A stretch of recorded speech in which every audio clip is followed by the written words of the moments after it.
Свинина с ботвой редиса по-корейски. Сегодня готовим очень интересное блюдо из ботвы весеннего редиса. Да, уже появилась весенняя редисочка, так вот как на фото справа она выглядела 3 дня назад, а так как вы видите ее сейчас в движении, то какая она стала через 3 дня. Но дул ветерок, был достаточно сухой воздух, и она уже так хорошенько подсохла. О том, как сушить редис, точнее ботву редиса, и о том, что еще можно из него приготовить, будет линк в конце этого видео. А сейчас мы срезаем несколько и приступаем. Нам понадобится для данного рецепта сушеная ботва редиса 500 грамм. Я должна ее сначала снять с веревочек, на которых она сушилась, и тогда можно будет приступить к приготовлению. Первое, что мы должны будем сделать, это засушенный редис. Он, кстати, не очень-то сильно засушенный, а так немножко подвяленный. Мы кладем его в кастрюлю, в которой собираемся кипятить, и заливаем водой. Количество воды, но так, чтобы она покрывала все имеющееся количество редиса. Вот так вот опустить его руками вниз. И мы добавляем соль 1 чайную ложку. В принципе, соль можно не добавлять. И кипятим под крышкой 20 минут. Кипятим имеется в виду 20 минут с момента того, как вода закипела. За это время мы подготовим соус. Мы берем соевую пасту, можно дидян корейскую пасту или мисо японскую пасту, 3 столовые ложки. Но если ее у вас нет, как у меня сейчас, можно взять соевый соус 3 столовые ложки. Это не абсолютная замена, но так себе альтернатива. Молотый чеснок 2 столовые ложки мы с вами добавляем. Можно 1 столовую ложку, если сильно острый, не едите. Красный молотый перец 2 столовые ложки или 1 столовую ложку, если сильно острый, не едите. А это блюдо достаточно сильно острое. И далее добавляем черный молотый перец 1 чайную ложку и сахар в объеме 1 столовой ложки. И рыбный соус 2 столовые ложки. Если рыбного соуса нет, то просто пропустите этот ингредиент. И все хорошо перемешиваем до однородной массы и отставляем соус в сторону. Надо дать ему настояться хотя бы минимум 10 минут, а лучше минут 20 перед тем, как использовать его в виде заправки. За это время мы также подготавливаем овощи.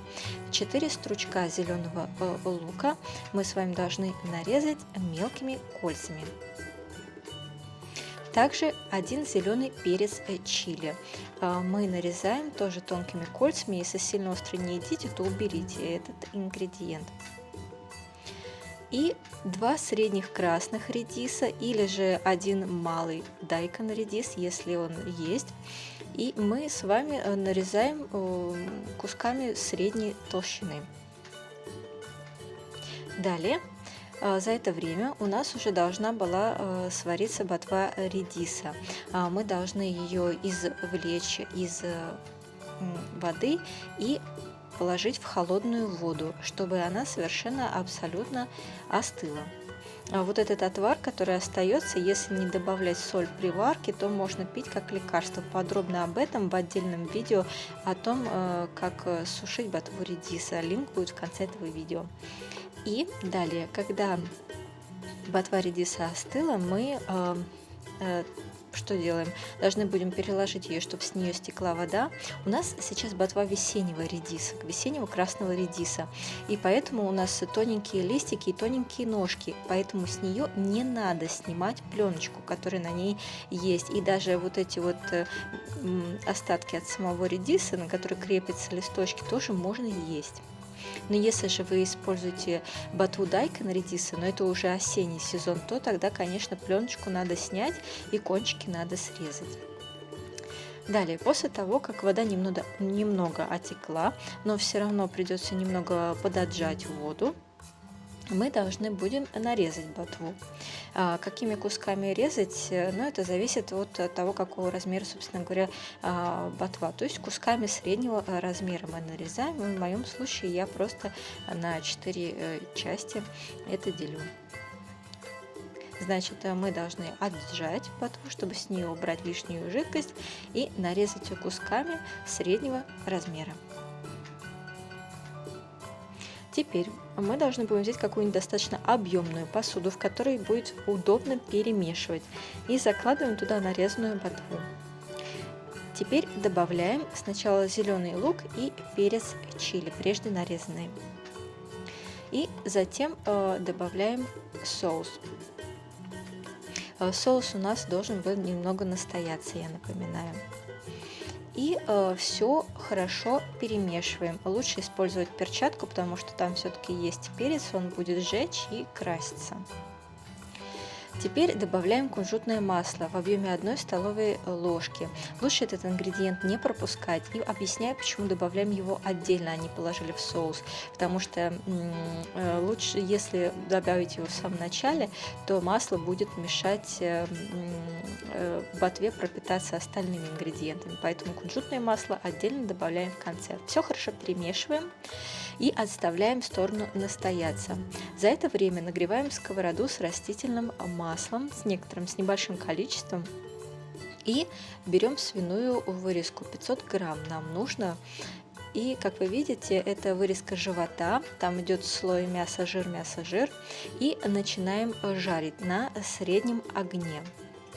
Мы должны будем обжарить вырезку сначала с одной стороны до такого достаточно сильно золотисто-коричневого цвета, и затем перевернуть на другую сторону. То есть смысл в том, чтобы обжарить этот кусок со всех сторон. То есть обжариваем мы, в смысле, не глубоко, то есть, как мы увидели, что у нас появился такой глубокий, насыщенный золотисто-коричневый цвет, то можно переворачивать на другую сторону. И вот этот слой, та сторона, которая с кожей, мы ее тоже обжариваем. Жарим на среднем огне, будьте аккуратны, потому что масло может брызгаться. Удобно использовать щипцы и деревянную ложку при этом. Итак, когда со всех сторон мы вот так вот обжарили кусок вырезки, мы должны его снять со сковороды и остудить до такой степени, чтобы до него можно было дотрагиваться. Как вы видите, я буду резать на пластмассовом подносе, а не на доске, потому что все достаточно масляное и жирное. И нарезаем кусками шириной приблизительно 2-3 сантиметра. То есть не надо делать их очень тонкими. И сейчас показываю, почему вообще мы все это делали, почему мы ее предварительно обжаривали, свинину. Как вы видите, появился у нас такой краюшек обжарки, да? А внутри она еще достаточно, как сказать, свежая. То есть это для того, чтобы она была сочная. И вот у нас уже подготовлены все наши ингредиенты, и можно приступать к основной части приготовления блюда. Для этого мы опять нагреваем масло, оставшееся от жарки свинины. Мы его не выбрасывали. И закладываем на него уже заправленную соусом ботву редиса. В данный момент у нас достаточно слабый огонь на плите. И затем мы должны будем добавить 4 половника бульона сушеных анчоусов и водорослей ташима. Или можно использовать бульон от супа солонтан. Первый вариант, он достаточно сложный, потому что если анчоусы еще и можно почти везде купить, то вот водоросли ташима уже проблема. Поэтому я использую бульон супа солонтан. Как его готовить, линк будет в конце этого видео. Теперь, после того, как мы добавили бульон, мы закладываем прежде нарезанный редис. И после редиса закладываем уже прежде нарезанную свинину. После того, как мы заложили все оставшиеся ингредиенты, редис и свинину, мы делаем огонь на плите сильным, накрываем крышкой и готовим под крышкой. Готовим до того момента, как все начнет очень сильно кипеть. Тогда мы снимаем крышку и все хорошо перемешиваем. Лучше делать это, конечно, деревянными ложками. И затем готовим на среднем огне опять под крышкой, где-то около 10-20 минут. Почему время приводится в общем? Потому как огонь на каждой плите разный, но важен какой момент? Чтобы у нас свинина до конца проготовилась, потом, протушилась, и в то же время у нас осталась часть супа, сока. Потому что это блюдо имеет как водянистую часть, так и, собственно говоря, и основные плотные составляющие. Так что тогда наше блюдо готово, и его можно подавать, сервировать к столу. Обычно в основном это блюдо, оно не естся само по себе, оно естся с рисом, потому что оно, как я уже говорила, острое, поэтому можете отварить рис.